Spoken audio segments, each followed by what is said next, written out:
I will start uploading videos, but how things has come to me will not be in order. There's old things and there's new things, but this particular one I would talk about is something that's recent, not current, but recent. I had this particular dream between a 5th and a 10th, okay, of last month, January. So there are pastors and people who may attempt to diminish the light that God has placed within you, the light that Jesus desires to shine through you. In the Sermon on the Mount, Jesus teaches about the importance of being a light to the world. He uses the metaphor of a lamp to illustrate how believers should shine their light before others. This means living a life that reflects God's love, truth, and righteousness. Your actions and words should illuminate the path for others, guiding them towards God. As stated in Matthew 5:14 through 16, it says that you are a light of the world. A town built on a hill cannot be hidden, neither do people light a lamp and put it under a bowl. Instead, they put it on its stand, and it gives light to everyone in the house. In the same way, let your light shine before others, that they may see your good deeds and glorify your Father in heaven. Um, I told myself this, what I'm about to say, and I'm gonna tell any others that will hear my message. If you have somebody, now I know I said pastors, but you could be around family members or secret envious friends that you think your friend, and they try to dim your light. And sometimes they they want to dim the light that you have, but they also want it for themselves. But anyways, I would encourage you to say, do not let anyone or anything dim the light that God has placed within you. Your unique gifts and calling are meant to glorify God and bless others. Do not dim your light for anyone. This is connected to a dream, okay? So, before saying the dream, I will say this. My intentions is not to correct anyone, but to bring awareness to those who have ears to hear. The Bible advises, do not rebuke mockers or they will hate you. Rebuke the wise and they will love you. It also say, do not, um, if a man want to do evil, let him do evil, leave him alone. I'm paraphrasing it, y'all. Don't keep talking. Don't throw pearls to swine. So I'm not I'm not here to rebuke at all, and I'm not here to correct anyone. Um, Mockers reject and hate correction, while the wise appreciate and love it. When offering guidance or correction, which I'm not correcting anyone, this is a guide. It's important to discern who is receptive. If you're not receptive, don't listen to it. Log off right now because you don't want to hear it. Focus on those who are open to learning and growing. This is for y'all on the other side that desire to gather this guide, gather these instructions from the Lord, and take it for yourself. Focus. If God has called you to be a teacher, to be anything of influence leading people, don't focus on correcting people that's stiff neck, don't want to hear you, that's mockers. You focus on those who are open to learning and growing. We shall all embrace correction and wisdom. It is a sign of maturity and a path to greater understanding and growth. Um, Hatred, envy, and jealousy, and amongst other things, are tools of the devil. If God has called you to be a church leader or leader of any kind, the role of church leaders or a leader, well, I'm going to say church leaders because it was about a minister, okay? So, church leaders are called to shepherd their congregation with love, compassion, and wisdom. They are to teach and model Christ like behavior. As a church leader, your responsibility is to guide, nurture, and support your people, which is your community.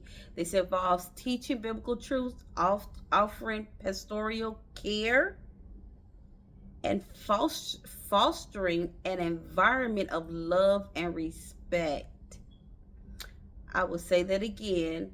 As a church leader, your responsibility is to guide, nurture, and support your congregation or community. This involves teaching biblical truths, offering pastoral care, and fostering an environment of love and respect. When you foster an environment of love and respect, people will come in. And when they come in, they'll feel welcome. Welcome to be in your establishment, the environment that God is help you to grow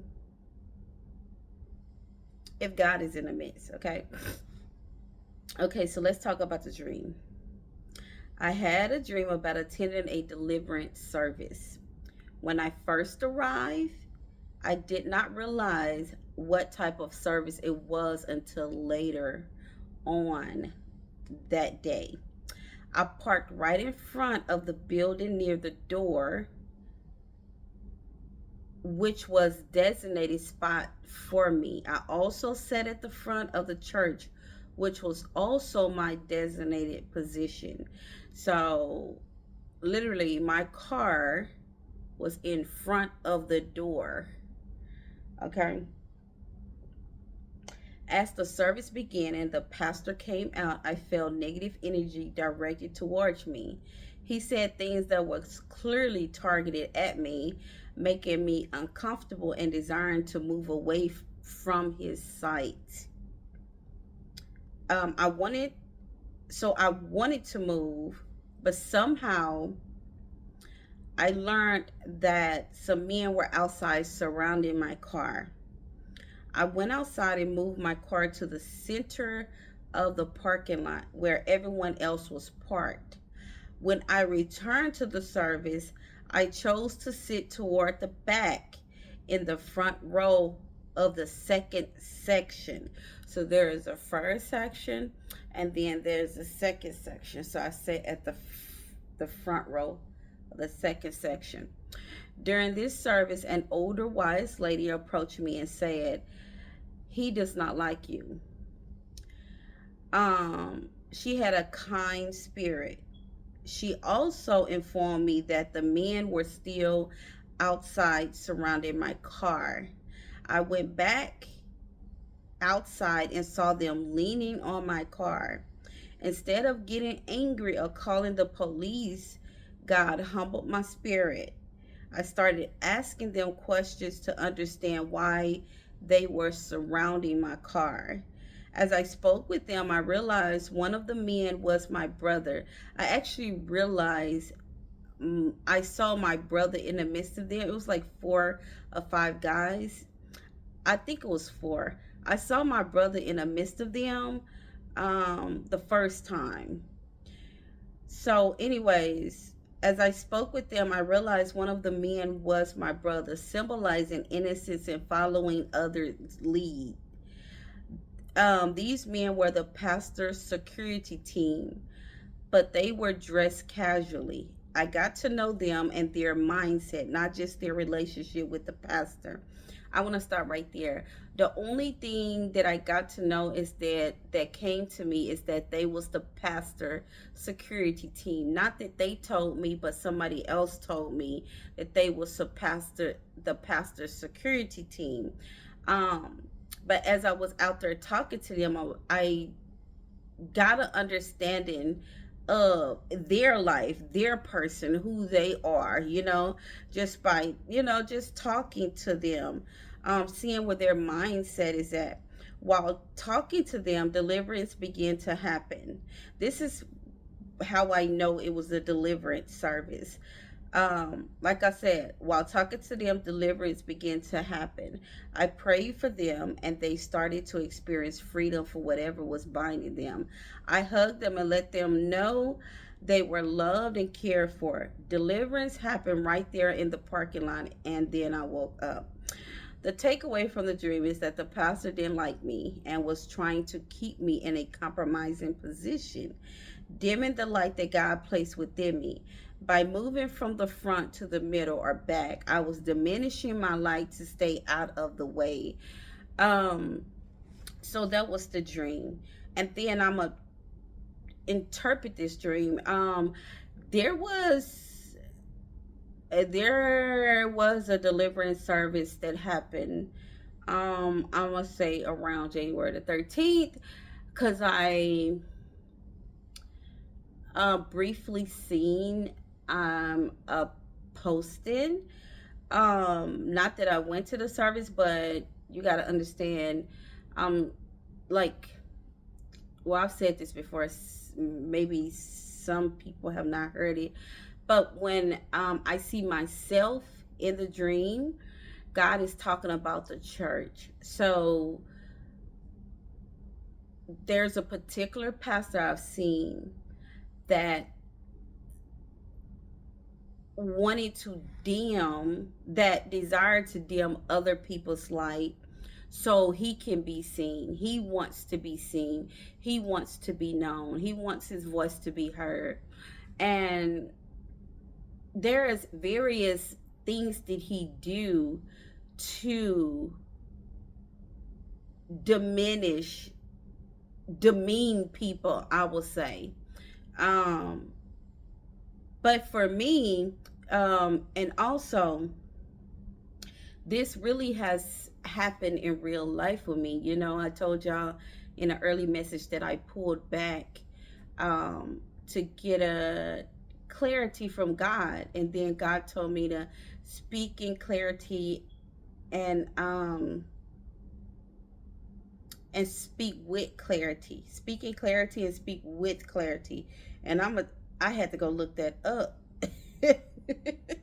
Like, speak in clarity and speak with clarity. I had to look that up, but it was very good information. Before the new year, I actually had a dream. Um, and I was in between if I should have did that one first or this one, but um that dream, you seen the pastor being, I mean, you didn't even, I didn't see, it wasn't no pastor in there. It was a situation where this person was being puffed up, boastful in their own self, wanted me to give them my attention, and um, just had this energy that, look at me, I'm better than you. And didn't even, I was put in this, I'm not gonna give it away. Okay. So God showed me that these type of things was gonna happen within congregations. Ministers was gonna be boastful, um and prideful, and just self-centered. So let me break this down a little bit. Dreams can be personal and symbolic, okay? Even though that this particular, there's deliverance service did happen, and the this particular pastor do like the spotlight to be on him. If the spotlight is on somebody else in his presence, there's this jealousy or envy that that's there, and I don't understand, because you leading a whole group of people. I shouldn't even be giving my opinion, but I am. When leading a whole group of people, your people is good as you. If you raised and train your people upright, there should not be any jealousy. There should not be any envy. My heart go out to people um, that's in that position. Like, just have to overpower. You desire to overpower and shine brighter than anybody in the room. Um, yeah, dreams can be deeply personal and symbolic. Sometimes they reflect the inner thoughts, feelings, and experiences. So the deliverance service, attending a deliverance service, um, there are some things I've dealt with. So like this dream coming to me in my own personal life, and God is also talking about the church at the same time and what his people is dealing with leaders. It's quite amazing how he put that together. And I think of Romans 8:28. But attending a deliverance service can symbolize the desire for spiritual growth and freedom from any burdens or obstacles in one's life. The bad vibes and targeted comments from the pastor um, could represent challenges or oppositions a person can face from authority figures or people in their life who may not support their spiritual journey. And I've dealt with this, both of these things that I'm talking about right now. Parking and seating. Um, what I put that for? Parking in front and initially sitting at the front of the church may can symbolize, and it does symbolize, a person's rightful place and the light that God has placed within them. Moving to the back be an indication and feelings of being pushed aside or diminishing one's own light to avoid conflict. Um, the act of moving from the front to the back suggests one might be compromising their potential or hiding their true self to stay out the way or avoid negative attention. Oh my God. So I got to tell you about the other dream. The men outside surrounding the car could be a symbol of external threats or pressures that one can feel or encroaching on one's personal space or security. Discovering that these men are the pastor's security team may indicate that the oppositions one is facing or face is organized, are supported by those in positions of power. Instead of reacting with anger, in a dream, I chose to engage with the men, showing compassion and seeking to understand them. Um, this reflects one's ability to approach conflict with a calm and humble spirit. Praying for the men and experiencing deliverance in the parking lot signifies one role in bringing healing and freedom to others, even in unexpected places. That was very unexpected. A wise lady message. The older lady's message about pastor not liking me in the dream serves as a warning and guidance. Her kind spirit suggests that one may have support and wisdom available to them, even in challenging situations. Um, the dream encourages one to stand firm in their faith and not let others diminish the light that God has placed within them. It highlights one's potential to bring healing and deliverance to others, even when facing opposition. Trust that God will guide and protect you, providing the strength and wisdom needed to navigate challenges. So, until next time, that was the dream. That was a bit of interpretation. And if you have anything, any comments, please feel free. The comment section is open. And the things I talked about will be in the description section. Please feel free to go there as well. Okay, bye.